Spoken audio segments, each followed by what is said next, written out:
In the last video, I talked about the conversation I had with my doctor after my aneurysm diagnosis, what was explained to me, and how I had to process it. In this video, I want to talk about the hardest part of this journey, making a decision. Not only what decision I made, but how and why I made that decision. I want to say this upfront because it matters. I am not a medical doctor. This is not a medical advice. I am not here to encourage or discourage a particular type of treatment. Every aneurysm, every person, every situation is different. I am just sharing my thought process as I was making this decision. I want to start where I left in the last video. As you remember, my doctor suggested to get a DSA, that is a digital subtraction angiogram, done for my aneurysm. I followed up on his advice and I went for DSA. DSA is a process that is similar to the endovascular coiling. The difference is that in DSA, the small tube travels up to the neck, rather in the brain up to the aneurysm.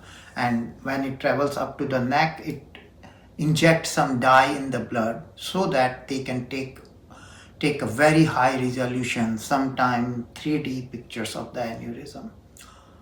Initially, I was very hesitant because it was still an invasive procedure, but it was a minimal invasive. But contrary to my belief, it went very smoothly. There was no anesthesia, they just sedated me. I went to the hospital in the morning. It was an outpatient procedure. By evening, I was at the home.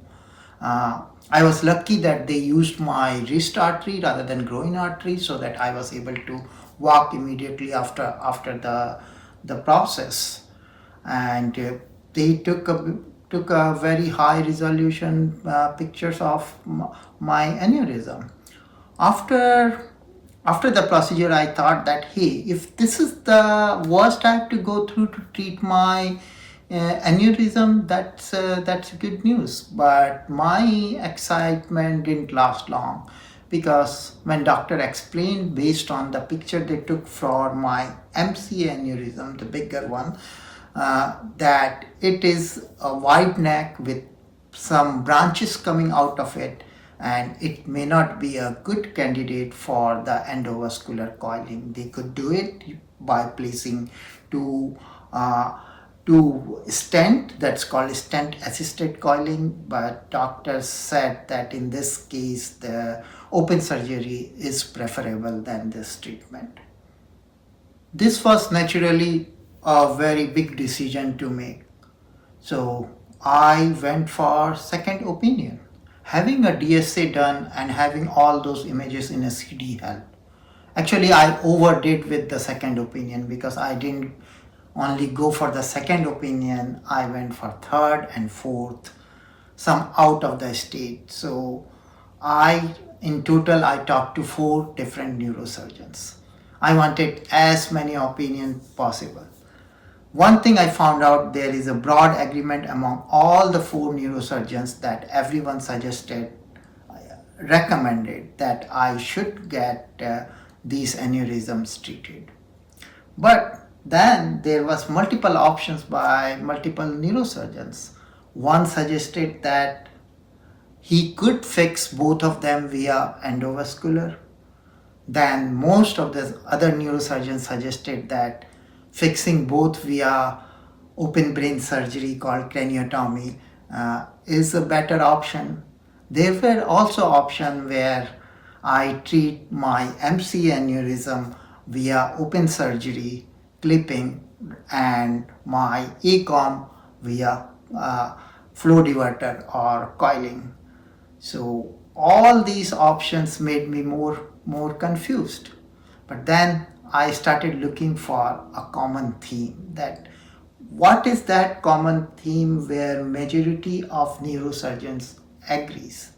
And what I found, that number one, not even majority, all of them agrees that I need these aneurysm to be treated. And number two, the majority agreed that for my situation, a single open surgery that will clip both of my aneurysm may be a preferred way to go. I was still on the fence. I was leaning toward doing nothing, and I'll speak about that why I think so.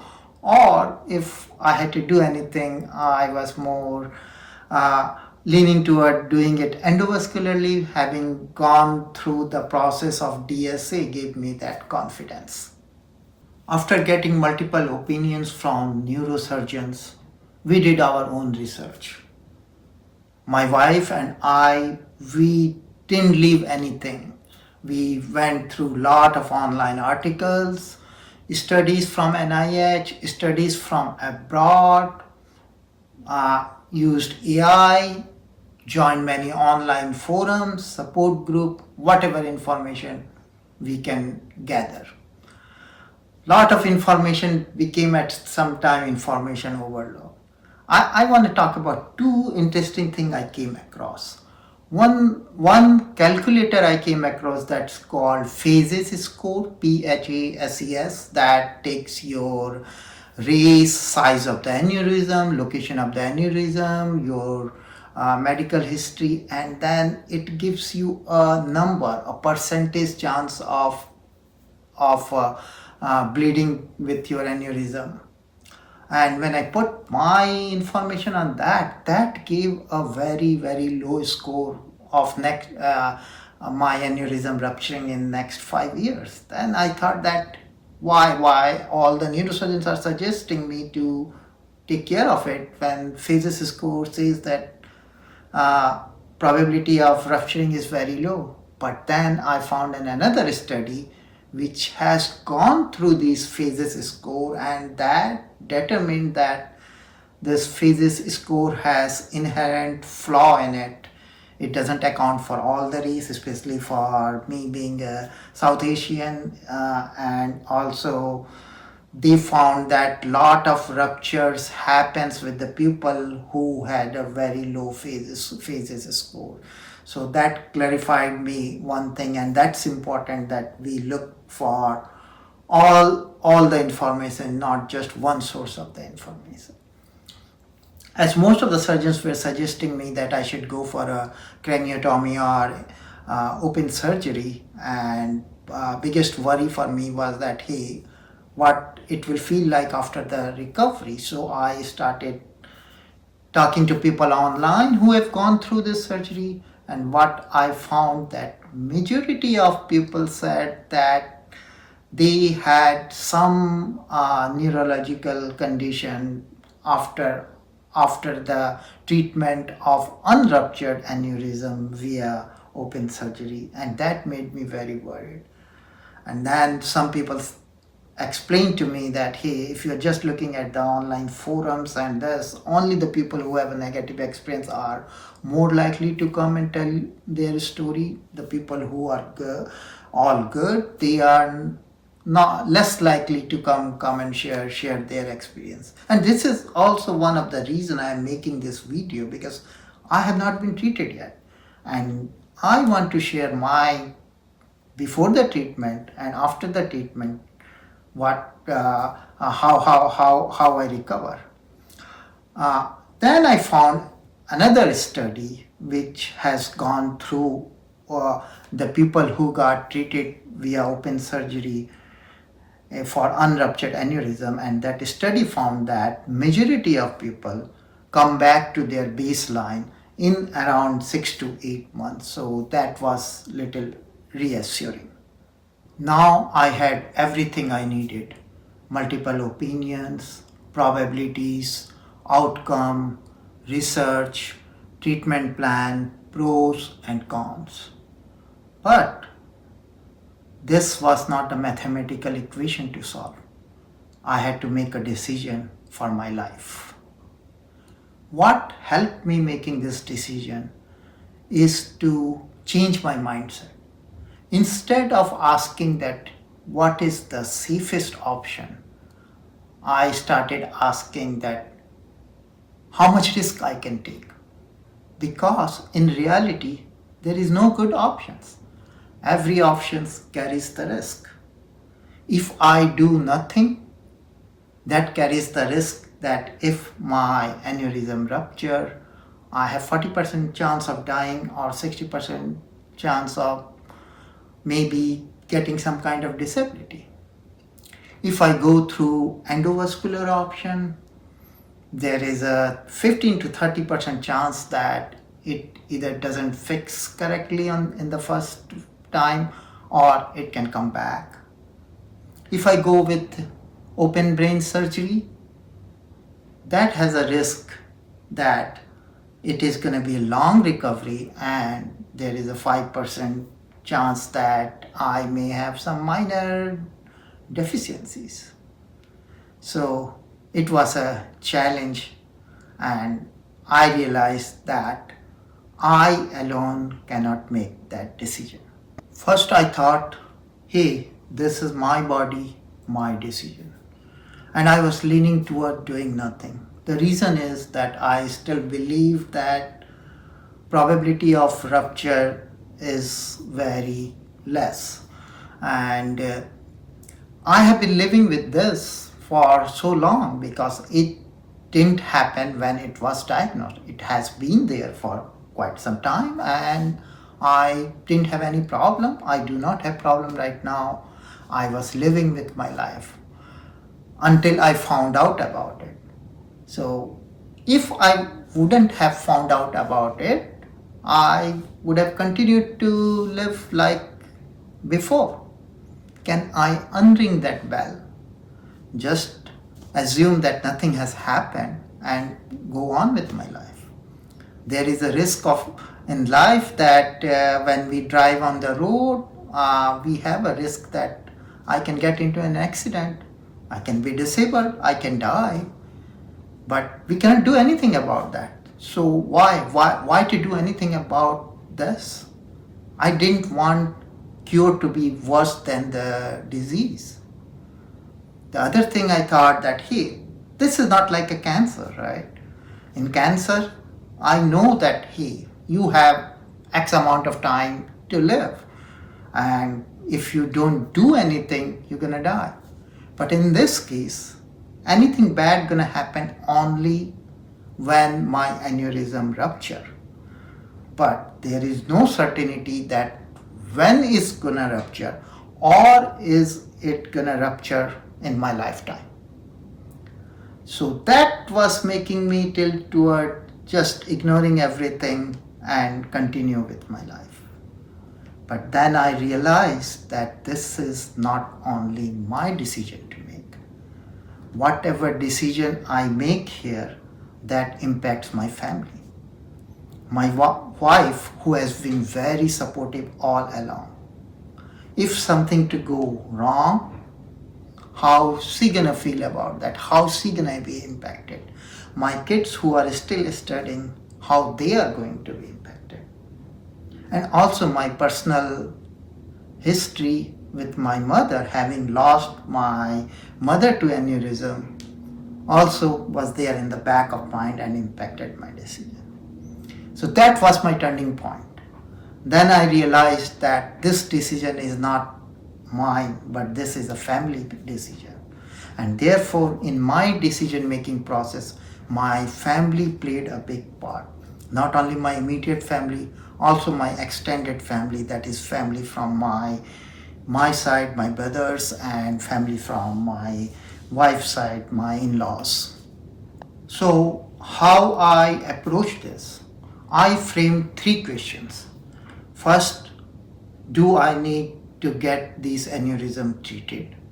Number 2, if yes, by what procedure, endovascular or open surgery?